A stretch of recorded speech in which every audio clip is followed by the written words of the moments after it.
할렐루야. 6월 10일 토요일 새벽입니다.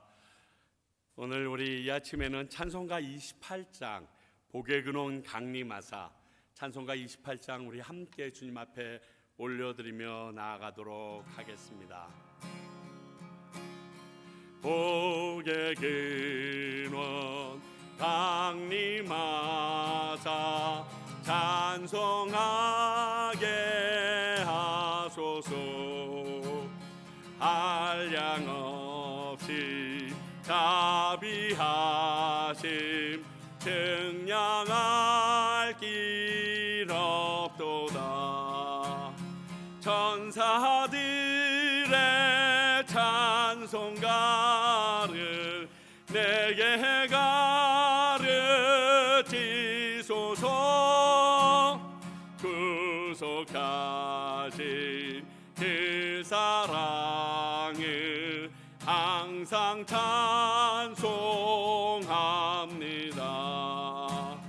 주의 크신 도움 받아 이때까지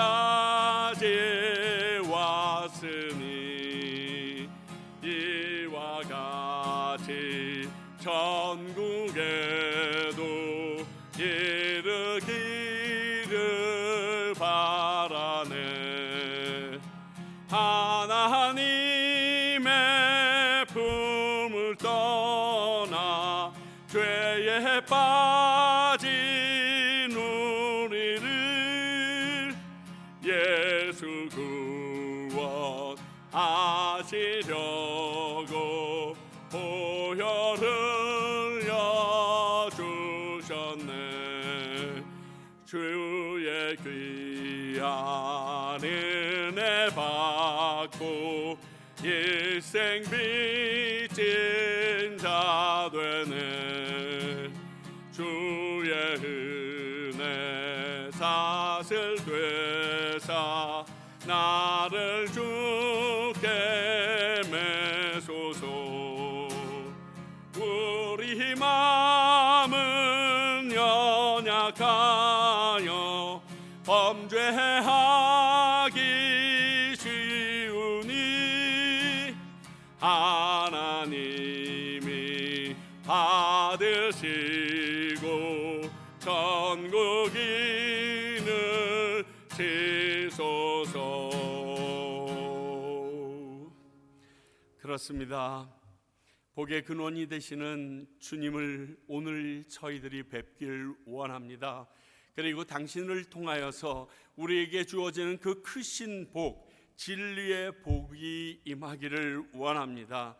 저희들이 가지고 있는 욕심에 의한 것이 아니라 하나님께서 주시고자 하는 영원한 생명과 같은 그 복이 오늘 듣는 오늘 예배 가운데 나온 하나님의 모든 백성들에게 그대로 임하기를 소원하오며 오늘도 말씀 가운데 우리에게 역사하여 주실 예수 그리스도의 이름으로 기도하옵나이다. 아멘. 오늘 주시는 하나님의 말씀은 지난주에 이어서 민수기 1장 20절서부터 46절까지를 볼 텐데 읽기는 44절부터 46절까지만 읽겠습니다. 민수기 1장 44절부터 46절입니다.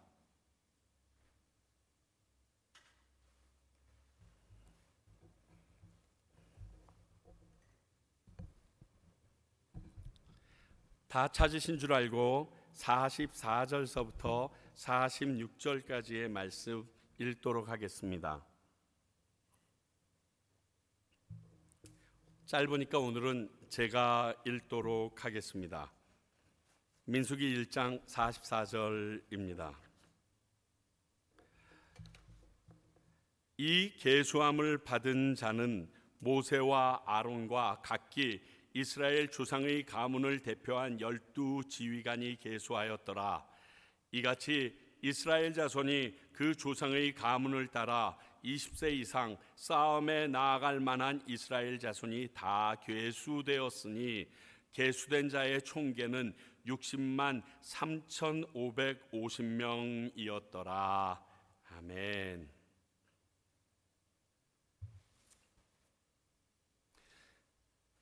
지난주랑 동일하게 이번 주의 말씀도 굉장히 헷갈립니다. 뭐가 헷갈리냐면 도대체 그 당시, 지금도 아니고 그 수천 년 전에 출애굽했던 이스라엘의 백성, 그것도 각 지파별로 몇 명씩인지를 우리가 알아서 뭐하지라는 생각 다 가지고 계실 것입니다. 저도 말씀을 준비하면서 깝깝하더라고요.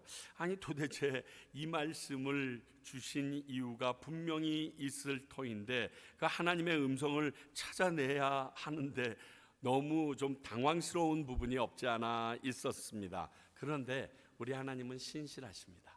그리고 이 말씀을 주신 이유에 대해서 너무 많이 얘기하셔서 차라리 정리할 정도의 그 정도의 말씀이 주어진 것 같습니다.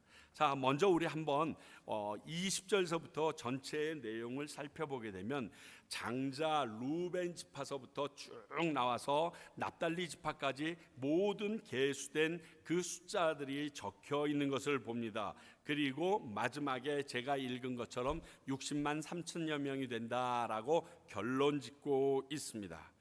이것을 보면서 우리가 하나님의 언약의 말씀이 실현되는 현상을 우리가 이해해야 합니다. 감지하실 수 있어야 됩니다. 자, 하나님께서 이스라엘 백성, 즉 그들의 조상인 아브라함에 하신 약속이 그 이전부터 있었습니다. 그를 부르실 때부터 창세기 12장서부터 있었지만 22장에 그 외아들 이삭을 바치려고 했을 때 그 바쳤던 마음을 보시고 약속했던 게 창세기 22장 17절의 말씀입니다.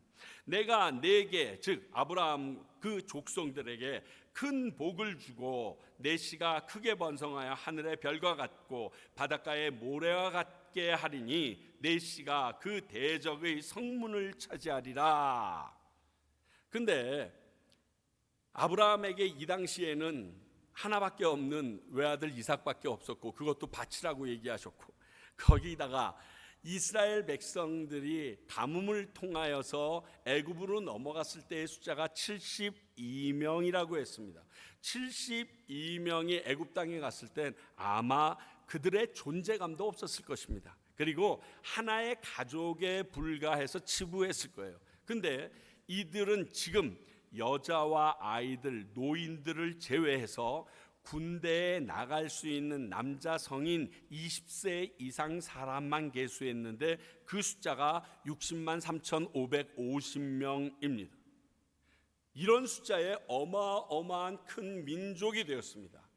당시 72명이라는 숫자가 12명의 자녀들 사이에서 태어난 사람들이 11명의 정확하게 얘기하면 자녀들이 그곳에 간 숫자로 쳤을 때 약 5배 이상 되는 숫자가 그들에게 몰려갔던 것을 칠 때 오늘 60만에다가 5을 곱하면 6, 5, 30, 약 300만이 되는 숫자가 지금은 이곳에 모여 있다는 소리입니다. 이렇게 하나님의 약속은 그 당시에는 그 누구도 믿을 수 없고 보잘것없어 보였지만 그 약속이 신실하게 시간이 지나면서 완성되어지는 것을 봅니다. 200만 명이 넘는 그 어마어마한 숫자, 300명 가까운 숫자가 그들과 함께 나왔던 것입니다. 뿐만이 아닙니다. 창세기 48장 5절 한번 볼까요? 창세기 48장 5절. 내가 애굽으로 와서 내게 이르기 전에, 자, 이 말씀이 뭐냐면 야곱이, 이스라엘이라는 이름을 받은 야곱이 지금 애굽의 총리 대신이 되어 있는 요셉에게 하는 말입니다. 내가 애굽으로 나와 내게 이르기 전에 애굽에서 내가 낳은 두 아들, 즉 요셉이 낳은 두 아들 에브라임과 므낫세는 내 것이라. 루벤과 시므온처럼 내 것이 될 것이다. 이거는 뭐냐면, 야 요셉, 네 아들 둘 낳았잖아. 지금까지 낳은 두 아들이 있다며 애굽에서. 그 아들은 내가 내 아들처럼 취급할게. 그래서 내 아들이 받아야 될 분량과 동일하게 너 이 두 아들에게 줄 거야. 앞으로 태어날 아이들은 네 아들로 해. 그러나 이 에브라임과 므낫세까지는 내 아들, 즉 이 야곱의 아들로 칠게 지금 약속을 합니다. 오늘 우리가 지난주에도 봤지만 오늘 또 보면 말씀에 민수기 1장 32절을 보면 요셉의 아들 에브라임의 아들들에게서 난자 해가지고 4만 500명을 적었고요. 그리고 므낫세, 즉 요셉의 아들 므낫세에게서 난 숫자 3만 2,200명을 적고 있습니다. 도합해서 요셉의 자녀들로 인하여 생긴 숫자는 7만 2,600명, 500명이라는 숫자가 등장을 하게 됩니다. 다시 말하여 한 지파가 두 지파로 되어져 있는 현상을 확인합니다. 그저 한 늙은이가 내가 너무 사랑하던 자식의 아들이라서 내 아들처럼 여기겠다라고 얘기한 애정어린 욕심 같았는데, 하나님께서는 그 야곱의 예언대로 요셉 가문을 에브라임과 므낫세 두 가문으로 인정받게 해주셨다는 사실입니다. 하나님의 약속은요, 하나님의 언약은요, 성경에 기록된 모든 것은요 실언이 없습니다. 반드시 이루어집니다. 그게 하나님의 말씀이고 우리가 소유하고 있는 바로 그 성경책입니다. 우리가 하나님의 말씀인 성경을 가벼이 여기지 말고 존중하며 또 두려움을 가지고 경외해야 하는 이유가 여기에 있습니다.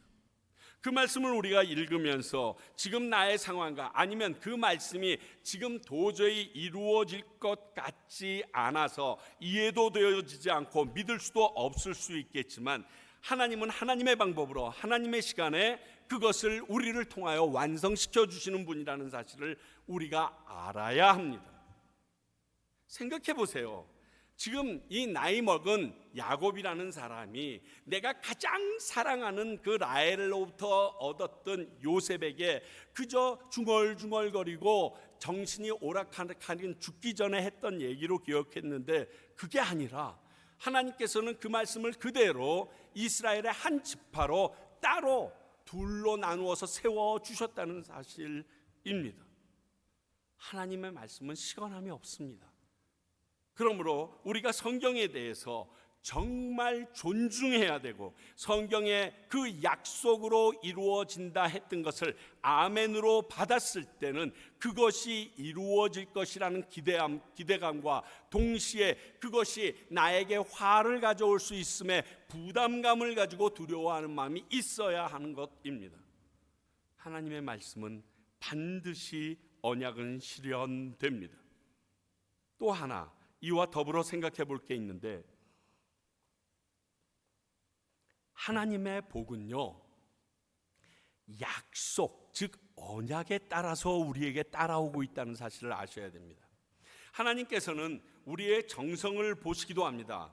우리가 애절하게 간절히 하나님을 찾으면 하나님께서 우리를 불쌍히 여기십니다. 그러나 하나님의 복은 우리의 정성 때문에 주어지는 것은 아닙니다. 그건 하나님의 소관입니다. 만약 우리의 정성에 의하여 하나님의 복이 주어진다라고 하면 기독교 역시 샤머니즘이 될 것입니다. 그러나 기독교를 샤머니즘이라고 얘기하지 않는 이유는 하나님의 언약의 말씀에 합해졌을 때 주어지는 놀라운 일이기 때문에 그렇습니다. 이스라엘 민족 하나만 두고 볼까요? 자, 이스라엘 민족이 하나님에게 사랑을 받을 만한 그러한 일들과 행동만 그의 역사에 점철되어 있던가요?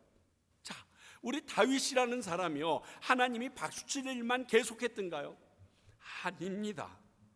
그럼에도 불구하고 하나님은 그들을 붙잡아 주셨고 그들을 하나님의 백성 삼아 주셨고 하나님이 놀랍게 쓰는 리더십으로 세워 주셨습니다. 이것은 무엇입니까? 그분의 약속을 실현했던 그 모습입니다. 곧 하나님의 복은, 하나님의 모든 것들은 그분의 언약에 따라서, 약속에 따라서 우리에게 다가온다는 사실을 우리가 알아야 합니다. 그러므로 하나님의 언약의 말씀을 따라 살아야 할 이유가 여기에 있습니다. 세상 사람들이 이러면 박수 쳐줘, 이렇게 하면 잘 된다고 하던데, 여기에 따라서 사는 것이 아니라 하나님의 말씀이 이렇게 하면 이렇게 약속하셨어, 그러므로 나는 그분의 약속에 따라서 이렇게 행동해야 되고 이렇게 살아야 돼 라고 살아야 한다는 것입니다. 그 강대한 애굽이 결국 이 노예들로만 구성된 이스라엘을 모두 내보낼 수밖에 없었던 것은 그들의 지략과 지도자 모세의 기가 막힌 노련함이 아닙니다. 하나님의 약속입니다. 네가 지금 야곱이 애굽으로 가기를 되게 두려워합니다. 왜요? 가나안 땅을 떠났을 때 생기는 많은 어려움을 알고 있었기 때문에 이제 가나안 땅에 들어오긴 힘들게 들어왔지만 그 가나안 땅을 떠나는 걸 두려워합니다. 그때 하나님이 말합니다. 너 들어갔던 것처럼 400여 년 이후에 몇 대 만에 너희들이 그 많은 사람을 이끌고 다시 이 땅으로 돌아오게 될 거라고 약속을 합니다. 이 말을 철석같이 믿었던 요셉은 내가 죽고 나면 내 해골을 메고 가라고 그 자손들에게 약속까지 합니다. 이게 왜 이렇게 일어납니까? 하나님의 약속의 실현이 그것과 우리의 복과 함께 따라옴을 확신했던 사람들이기 때문에 가능했던 일입니다. 세상은 성경을 지나온 유물처럼 여기지만 하나님의 복은 지금도 그 말씀에 근거하여 우리 가운데 역사하고 이루어지고 있습니다. 여기에 덧붙여서 하나 더 우리가 알아야 될 놀라운 사실은 결국은 우리 눈에 보이지 않아도 멈추지 않는 하나님의 약속이 있다는 것, 계속되고 있다는 것을 우리는 알아야 합니다. 하나님의 말씀의 약속이, 그분의 축복이 때로는 내가 아프고 힘든 과정 때문에 보이지 않을 수 있습니다. 느끼지 못할 때가 있습니다. 누구에게나 이러한 시간은 있습니다. 광야를 갈 때 다른 거 볼 시간 없거든요. 그러나 기억할 것은 그 하나님의 약속은 멈추지 않고 그때도 지속 우리에게 이루어지고 있었다는 사실입니다. 자, 요셉이 형제들에게 엄청난 미움을 받습니다. 그래서 애굽의 노예로 팔리게 됩니다. 그래서 애굽으로 팔려가서 너무 많은 고생을 하였습니다. 하나님의 말씀대로 살아보려고 노력했다가 도리어 감옥에까지 들어가게 됩니다. 얼마나 고생을 심하게 했는지 내가 예전에 꿈꿨던 꿈조차 기억하지 못합니다. 그걸 생각할 틈이 없어요. 그저 그 순간순간을 살아내야 되기 때문에 노예로서, 그리고 그 감옥 안에 있는 죄수로서 그 순간순간 살아내는 일도 그에게는 참 버거운 일이었기 때문에 내가 이런 꿈을 꾼 적이 있었든지 그것도 생각하지 못하고 살았을 정도였습니다. 그런데 어느 날 딱 서서 보니까 내가 애굽의 총리가 되어 있고 형들이 와서 그 꿈과 똑같은 일이 내 앞에서 실현되는 것을 확인합니다. 아마 그때 요셉은 깜깜했을 거예요. 혹시 그 꿈을 그가 그때 기억하고 있었더라면 어쩌면 하나님 원망하지 않았겠어요? 개뿔도 아닌 이따우 꿈을, 개꿈 같은 꿈을 주셔가지고 마음만 부풀리게 해서 형제들한테 욕이나 먹게 하고 미움 사게 해서 여기까지 쫓겨와서 감옥 생활 가게 하죠. 원망 충분히 할 수 있지 않겠어요? 그것만 없었으면 형들에게 미움 사는 일도 훅 줄어들었을 텐데. 또 요셉을 모르는 왕이 애굽에 등장하게 됩니다. 그래서 요셉의 은혜를 모르는 그들이기에 이스라엘 백성을 노예처럼 부렸습니다. 그들은 이전에 하나님이 다시 그곳에서 4대 만에 되돌리겠다고 했던 약속 생각지도 못했습니다. 그리고 고통 중에 하나님께 부르짖었습니다. 그런데 하나님께서 그 선한 약속대로 이스라엘 백성을 400여 년 만에 끄집어내서 가나안 땅으로 데리고 가십니다. 이렇게 성경은 하나님의 복은 하나님의 약속에 따라서 계속 흐르고 있다는 것을 알려줍니다. 오늘 이들이 출애굽하여 자신들을 돌아보니 72명으로 애굽에서 시집된 이스라엘 백성이 남자 성인만 60만, 200만이 가까운 그 넘는 엄청난 큰 민족을 이루고 있다는 것을 그들이 계수하고 나서 확인합니다. 말씀대로 큰 민족을 이루어 나오겠다고 했었는데 그게 그대로 됐네. 72명이 갔을 때 그 수백만이 됐을 때 여러분 생각해 보세요. 그 수백만이 됐다는 건 인정해도 그곳에서 나와서 가나안 땅으로 갈 수 있다는 걸 누가 생각했겠어요? 그게 말이 됩니까? 당시 최대 강대국을 상대로 노예들이 아무리 능력 있고 반란을 가리키는 게 다 글라디에이터의 그 무사 같다고 그래도 그거 가능하겠느냐고요. 그러나 하나님은 그분의 언약대로 그들에게 복을 주시고 그 일들을 실현해 나가고 계셨다는 것입니다.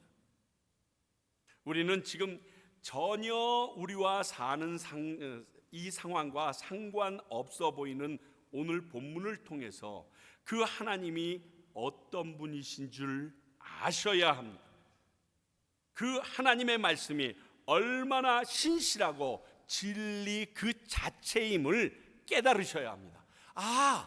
이래서 하나님의 말씀이 진리라고 하는구나. 이래서 하나님의 말씀이 1.1획도 땅에 떨어지지 않는다고 하는구나. 그렇다면 내가 붙잡아야 할 것은 내 능력과 물질과 주위에 보이는 나를 이끌어줄 사람이 아니고 하나님의 말씀이구나. 이걸 깨달아야 한다는 것입니다. 그것을 확인시켜 준 것이 오늘 숫자 계수하고 난 결과입니다. 우리 민족은 복을 심하게 좋아하는 민족입니다. 저도 여러분도 복 싫어하지 않을 겁니다. 그렇다면 그 확실하고 흔들림 없는 복을 누리고 살기 위해서 우리가 붙잡아야 될 것은 하나님입니다. 세상의 트렌드가 아닙니다. 물질이 아닙니다. 우리가 붙잡아야 될 것은 바로 그분의 말씀입니다. 그분의 말씀에 적혀 있는 그분의 성품을 붙잡아야 합니다. 그분의 능력을 붙잡아야 되고요. 그분의 언약을 붙잡고 내 언약 삼아 나가야 합니다. 이 세상에서 무엇을 믿고 붙잡고 살아가야 할지 결단하셔야 합니다. 그리고 아무리 상황이 어렵고 내가 하나님조차 기억날 수 없게 하는 어렵고 고단한 시간이 내게 계속될지라도 기억하십시오.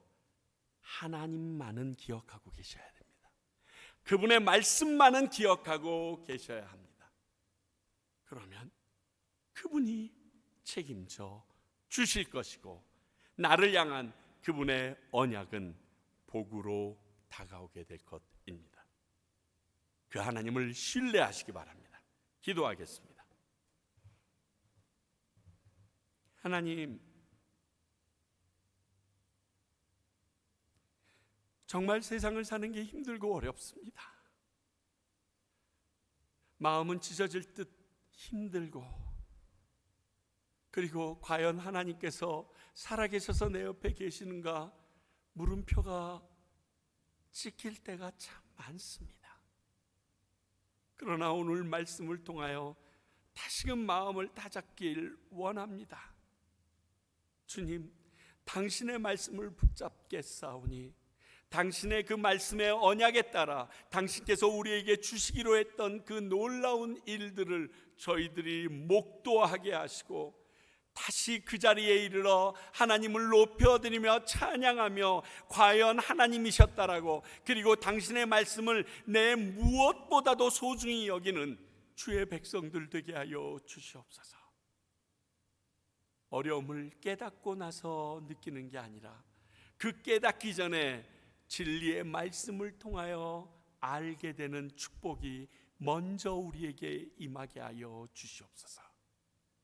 우리에게도 귀한 은혜로 말씀하여 주신 예수님의 이름으로 기도하옵나이다.